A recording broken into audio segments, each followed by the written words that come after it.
Gadis barbar pilihan Ustadz tampan. Bab 045. Teruslah berharap pada Allah dan juga jangan berhenti untuk tetap berdoa karena usaha kamu untuk merayu Sang Pencipta tidak akan pernah mengecewakanmu. Aku bahagia Bang Hilmi memiliki keluarga yang sempurna di mana ada istri dan juga anaknya yang selalu ada untuknya. Tentu saja hati kecil Ikram juga ingin memiliki keluarga utuh seperti abangnya. Tapi, sepertinya ia dan istri nakalnya itu harus memiliki waktu cukup panjang. Yulia tidak mencintaiku. Itulah kenyataan yang harus Ikram terima. Walaupun hubungannya dengan sang istri kini telah dekat, Yulia tidak mencintainya, dan juga dia masih terkekang akan traumanya di masa lalu. Untuk memiliki hati istrinya pun ia kesulitan apalagi meminta padanya jika ia ingin memiliki seorang anak. Istrinya pasti akan menolak. Itu sudah jelas, ia sangat tahu sifat istrinya. Jangan berharap sekarang untuk memiliki anak, Ikram. Kini kamu harus berusaha untuk memperbaiki akhlak istrimu, ucapnya pada dirinya sendiri. Ustadz Ikram tolong jangan terlalu keras menghukum Zayan, pinta Kang Abdul menatap kasihan santri berandalan yang kini berdiri di halaman pesantren dengan teriknya. Matahari. Dia salah Kang. Dia telah berani berduaan dengan salah satu santriwati. Dia harus dihukum seperti ini biar dia kapok. Tapi saya sudah menghukumnya kemarin untuk membersihkan kamar mandi putra. Kenapa sekarang Ustadz Ikram harus hukum dia lagi? Anak itu buat saya kasihan, Ustadz. Jangan kasihan pada santri nakal Kang. Kita harus tegas agar dia tidak akan berani lagi melanggar. Ustadz Ikram tetap bersikeras. Kang Abdul menghela napas panjang, lalu menatap ustadznya ini yang menatap Zayan dengan tatapan tajam. Sesekali dia berteriak menyuruh Zayan untuk tetap berada di posisinya. Zayan harus berdiri dengan kaki diangkat satu, hingga tubuhnya terus saja oleng dan sesekali dia harus terjatuh. Dalam hati sudah banyak umpatan yang Zayan berikan pada dua petugas keamanan yang selalu mengaturnya dan ia sangat benci terutama pria di sebelah Kang Abdul, Ustadz Ikram. Bangsat, Ustadz Ikram spesies yang harus dimusnahkan. Pria itu sok ngatur dan kejam. Desisnya berusaha menyeimbangi tubuhnya agar tidak jatuh lagi, namun sial dia jatuh lagi berakhir Ustadz Ikram kembali berteriak menyuruhnya ke posisi semula. Dasar Ustadz gila. Nggak punya hati. Rutuknya tidak terlalu keras takut ustadznya itu mendengar. Ustadz melakukan seperti ini bukan hanya sebagai hukuman pada Zayan kan? Pasti. Untuk memberikan pelajaran padanya karena dia udah berani mendekati istri Ustadz, ujar Kang Abdul.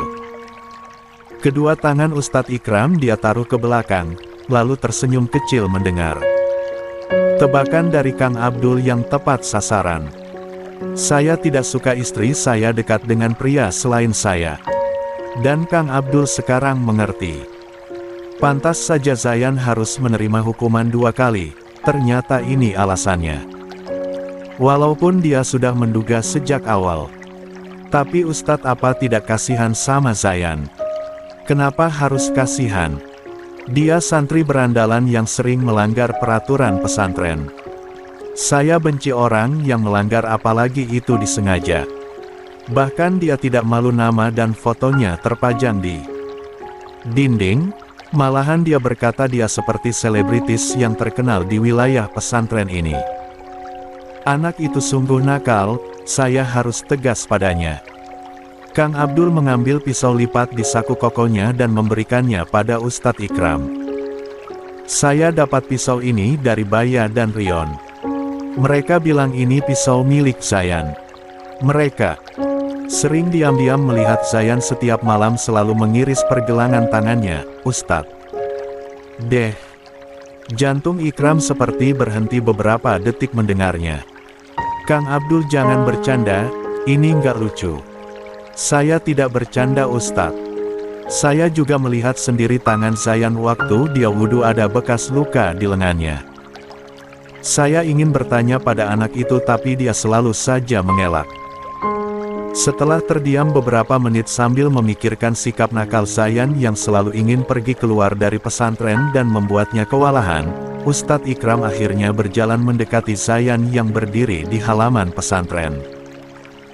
Ustadz Ikram dan Kang Abdul sejak tadi berdiri di depan pondok, dan kini Ustadz Ikram maju menuju halaman pesantren. "Cih, mau apa lo Ustadz galak?" Zayan berdecih menatap sinis pria yang mengenakan abaya putih di sampingnya. Ustadznya ini sudah enak berdiri di pondok dan teriknya matahari tidak menyinarinya, tapi kini malah mendekatinya. "Ini untukmu, Zayan." Ustadz Ikram memberikan susu kotak yang masih dingin. Sebenarnya Ikram akan memberikan pada istrinya tapi pria di depannya ini membutuhkannya. "Cih, jangan sok perhatian. Gue tahu susu kotak itu udah basi kan?" Ustadz Ikram menggeleng lalu memasukkan susu kotak itu di kantong saku koko Zayan. "Saya nggak pernah jahat sama kamu Zayan, yang saya lakukan selama ini agar kamu jadi santri yang baik." Zayan tidak menanggapi perkataan dari Ustadz Ikram. "Seperti yang saya katakan, hukuman kamu dijemur selama 2 jam dan ini baru 1 jam berlalu. Saya tidak bisa memberikanmu keringanan." Zayan mendengus sebal. Ustadznya ini tidak punya hati. Tentu saja Ikram adalah ustadz yang paling ia benci di pesantren ini. "Sebaiknya lo pergi Ustadz, jangan ganggu gue. Gue udah berbaik hati jalani hukuman ini." Ustadz Ikram malah tetap bergeming di sampingnya, dengan kedua tangan masih berada di belakang punggungnya. "Hukuman yang saya tetapkan harus dijalankan dengan selesai," ucap Ustadz Ikram lalu dia maju selangkah di depan Zayan. Tinggi tubuh Ikram dan Zayan lebih tinggi Ustadz Ikram. Zayan tinggi tubuhnya 175 cm. Sedangkan Ikram 180 cm, otomatis sinar matahari yang sangat terik itu berpusat pada Ikram. Bukannya Zayan yang kini tertutup oleh tubuh Ikram. "Ustadz, apa yang lo lakukan?" Zayan tidak bisa menahan wajah kebingungannya. "Saya ingin membantumu. Nggak perlu sok baik. Saya hanya melakukan apa yang ingin saya lakukan." Berdiri dengan tegak Zayan. "Saya bisa melihat kamu dari bayanganmu, jadi berdiri dengan benar." Walaupun kesal dan juga bingung kenapa ustadznya ini, ia akhirnya berdiri kembali dengan tegak dan kaki satu diangkat ke atas. "Saya memerintahkan kamu berdiri dengan tegak, berarti jatuhkan kaki kirimu ke tanah." "Zayan, Ustadz lo hari ini aneh. Lo kejedot pintu ya?" "Tidak, saya hanya ingin melakukannya. Mungkin karena kulit saya putih dan saya ingin berjemur di teriknya matahari. Tapi kenapa di depan gue?" Tubuh Ustadz halangi matahari yang nyoroti ke gue tahu. Ketus Zayan. Walaupun hatinya tidak dipungkiri, dia bersyukur cahaya matahari tidak menyorotinya lagi. "Bisa diam. Kamu cerewet sekali seperti perempuan." Dan di halaman pesantren Ar-Rahman, baik Ustadz Ikram terus saja berdebat dengan Zayan yang tidak ingin kalah dalam berdebat. Kang Abdul yang menyaksikan keduanya hanya bisa melongo, namun akhirnya dia tertawa kecil.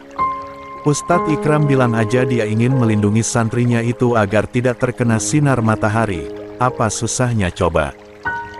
Kang Abdul tersenyum akan perhatian ustadznya itu pada santri nakalnya. "Zayan," panggil Ikram yang mengakhiri perdebatan mereka.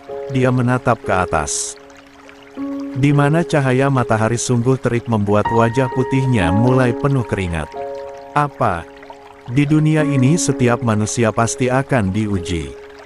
Semakin berat ujian maka semakin tinggi derajat mereka di sisi Allah. Dan ketika ujian tiba kita harus menghadapinya, jangan terpuruk akan ujian yang datang pada kita karena itu bukan solusi tapi menyerah." Ikram menghela napas panjang lalu mengusap keringat di dahinya. "Masa lalu mungkin Buat kita terpuruk tapi kita jangan terpusat ke masa lalu itu, sekarang masa depan menanti. Kita, jika terus terjerat maka masa depan cerah kita tidak akan kita raih. Satu hal yang kamu harus tahu, Allah tiap akan menguji hambanya di luar batas kemampuan. Zayan hanya bisa diam, bingung akan perkataan yang tiba-tiba ini. Tapi dia sadar perkataan Ustadz Ikram membuatnya sadar walaupun ia tidak tahu alasan yang membuat Ustadznya ini berkata seperti itu padanya. Terkadang masa lalu juga harus dilupakan agar kita bisa meneruskan masa depan. Lo nyindir gue Ustadz? Memangnya lo tahu apa? Ustadz Ikram tersenyum. Saya tidak tahu kamu. Tapi menyakiti diri sendiri adalah tindakan yang dilarang. Allah menyuruh kita untuk mencintai diri kita sendiri tapi kamu malah membencinya. Padahal sebelum kita mencintai orang lain, kita terlebih dahulu harus mencintai diri kita. Ustadz jangan mulai ceramah, telingaku panas dengernya. Saya cuman memberikan kamu nasihat agar pikiran kamu terbuka. Percuma menyakiti diri sendiri jika kamu masih mengingat kejadian yang menjadi alasan kamu seperti ini. Ustadz Ikram memang tidak tahu masa lalu Zayan. Tapi ia tahu pasti Zayan seperti ini karena masa lalu buruknya. Bukan hanya kamu saja yang mempunyai masa lalu buruk Zayan. Saya juga memiliki masa lalu buruk tapi saya tidak akan menyakiti diri sendiri. Jika saya ingat masa lalu, saya lebih baik mengadu pada Sang Pencipta atau mengalihkan dengan cara membaca Al-Quran. Kamu bisa coba cara seperti itu. Ustadz Ikram terus berbicara panjang lebar dengan intonasi datarnya dan kini Zayan mendengarkan. Sampai akhirnya, Ustadz Ikram teriak Baya dan juga Rion berlari tergopoh-gopoh sambil memegang sarung mereka takut melorot. Jika melorot gawat karena mereka hanya memakai sempak saja. Ustadz Ikram ini benar-benar gawat. Kompak keduanya membuat Ustadz Ikram tengah mengusap keringat di keningnya. Kang Abdul juga Zayan menatap kedua pria itu. Ada apa? Kenapa kalian lari-larian kayak dikejar maling? Heran Kang Abdul.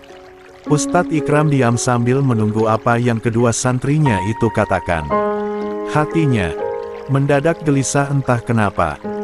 Tadi kita berdua sempat dengar jika Yulia jatuh pingsan dan sekarang dia dibawa ke UKS pesantren. Seru Baya membuat tubuh Ustadz Ikram tertegun. Tanpa mendengar perkataan selanjutnya, Ustadz Ikram berjalan menuju UKS tanpa memakai alas kaki karena dia ketika berdiri di tengah halaman tidak mengenakan sandalnya.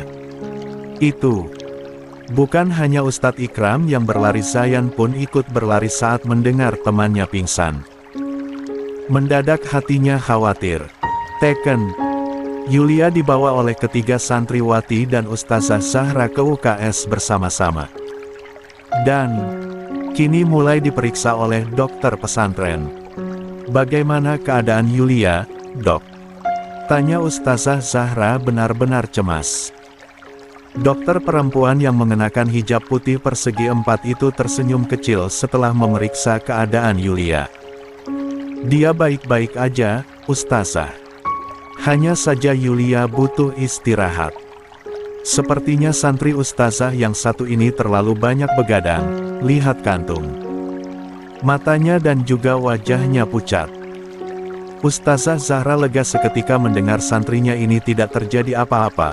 Walaupun hatinya masih khawatir karena Yulia belum juga sadar dari pingsannya. Ustazah, kami bertiga bisa pergi? Tanya salah satu santri dari mereka memberanikan diri. Ya, kalian bisa pergi. Terima kasih sudah membantu Ustazah untuk mengangkat tubuh Yulia. Ketiga santri itu mengangguk lalu menyalimi tangan Ustazahnya dan pergi tak lupa mengucap salam. Kini di UKS tersisa Yulia yang terbaring di brangkar, Ustadz Zahra duduk di sampingnya, sedangkan dokter bernama Syira itu fokus pada pekerjaannya yang kini mencatat sesuatu yang sempat tertunda. Yulia, maafkan Ustazah ya. Kamu benar Ustazah tidak seharusnya bertindak seperti ini. Cinta membuat Ustazah hampir gelap mata. Kamu menyadarkan Ustazah. Perempuan bergamis biru itu menggenggam tangan kiri Yulia lalu mengelusnya. Matanya menatap cincin perak yang terdapat permata indah di sana, lalu senyuman kecil terbit di bibirnya. Kamu pantas bersama Ustadz Ikram. Kamu jodoh yang telah Ikram pilih dan dia yakin jika kamu adalah jodoh yang dikirimkan oleh Tuhan untuknya. Perkataan Yulia membuatnya sadar, dan kini ia harus berusaha untuk mengikhlaskan. Walaupun sulit tapi seiring berjalannya waktu pasti perasaan ini akan hilang. Maafkan Ustazah ya Yulia. Ustazah salah tapi sekarang Ustazah menyesali semuanya. Brak. Pintu UKS dibuka secara kasar membuat Ustazah Zahra dan Dokter Syera tersentak kaget. "Di mana istri saya?" teriak Ustadz Ikram dengan raut wajah paniknya. Ikram berjalan lalu melewati Dokter Syera yang ingin berbicara, dia langsung menyibak. Tirai dan terlihat istri kecilnya tengah terbaring di sampingnya ada Ustadz Zahra yang duduk menggenggam tangannya. Ya Allah, Yulia. Entah kenapa melihat istrinya terbaring seperti ini membuat hatinya sesak. Ikram tidak bisa menahan air matanya membuat Ustazah Zahra yang melihat pun tertegun. Ini pertama kalinya ia melihat pria yang pernah dijodohkan dengannya menangis. Zaujati, apa yang terjadi? Kemarin saja kamu masih baik-baik aja, tapi kenapa sekarang kamu harus terbaring seperti ini? Ustadz Ikram mengusap wajah istrinya yang terlihat pucat itu lalu menepuknya, namun tidak ada respon. Yulia pingsan Ustadz. Kata Dokter Syera dia butuh istirahat. Kenapa bisa pingsan? Saya tidak tahu. Tapi saya dengar dari Hawa katanya Yulia menghafal juz 30 tanpa mengenal lelah, mungkin itu alasannya. Ustadz Ikram menggigit bibirnya untuk menahan rasa bersalah yang perlahan hadir. Ia tidak menjaga istrinya dengan baik hingga istrinya harus jatuh pingsan. Zaujati, niat kamu menghafal sangat baik tapi kamu juga harus memperhatikan kesehatanmu. Tatapan tajamnya itu berubah sendu, kini menggenggam tangan istrinya dan mengecupnya cukup lama. Ustazah Zahra tidak tahan melihat perhatian Ustadz Ikram pada Yulia pada akhirnya. Dia perlahan mundur dan pergi, tak lupa dia juga menutup tirainya kembali. Ustazah Zahra kenapa menangis? Apa semua baik-baik aja? Tanya Dokter Syera. Membuat perempuan itu buru-buru mengusap air matanya. Aku akan pergi karena sekarang Yulia aman bersama suaminya.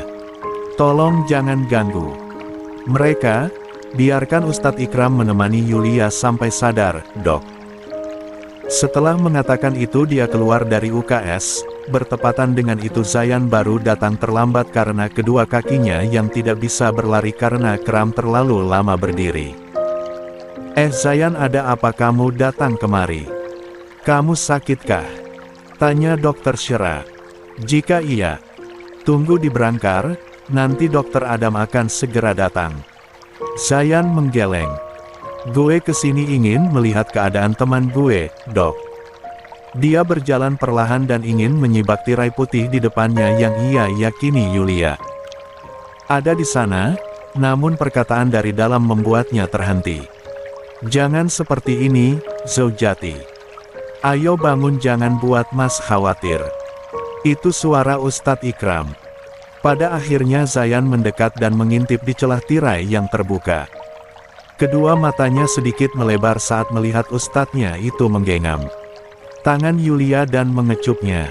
Apa-apaan ini? Ustadz Ikram menceramahinya setiap hari tentang batas orang yang bukan mahram untuk mereka dekati apalagi sentuh.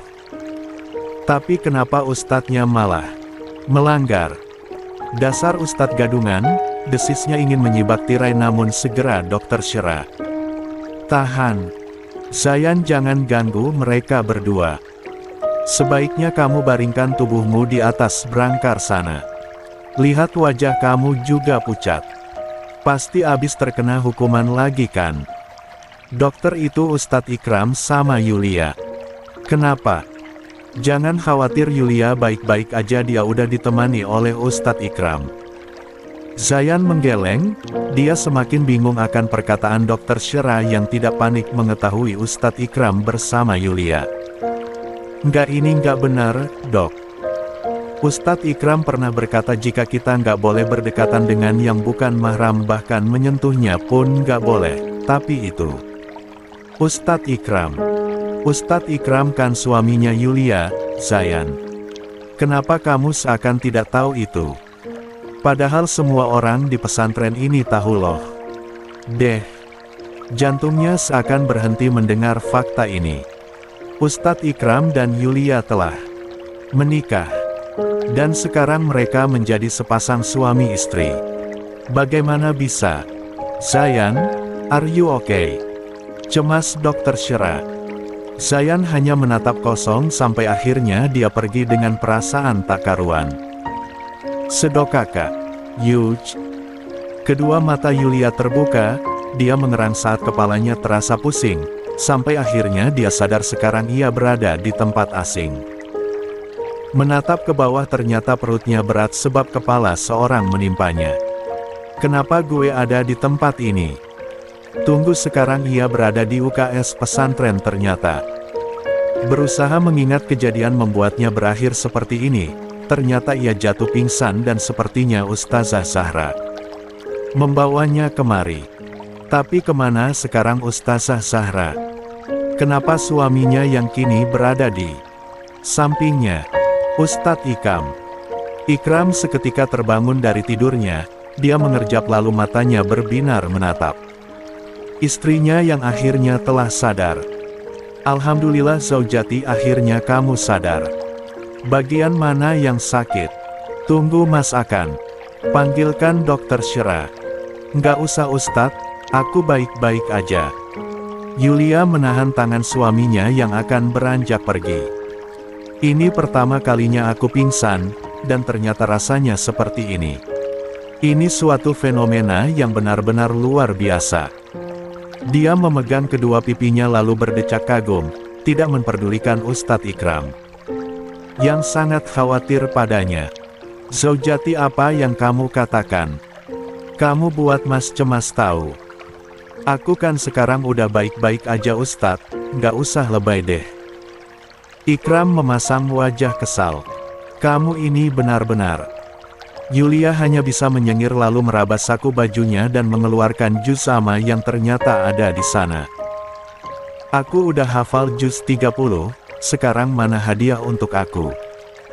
Serius hafal juz 30? Ikram terlihat ragu, namun Yulia mengangguk meyakinkan. Kalau nggak percaya cek, ada sampul depannya ada tanda tangan Ustazah Ainun. Ikram malah menyimpan di sisi berangkar lalu mengelus pipi istrinya. Mas, percaya. Terima kasih sudah menghafal juz 30, tolong pertahankan dan lanjutkan hafalannya ke juz yang lain. Yulia mengangguk. Entah mengapa aku sangat sombong sekali padahal baru hafal juz ke-30 bukannya 30 juz. Padahal Ustadz yang hafal seluruh isi Al-Quran pun gak pernah sombong.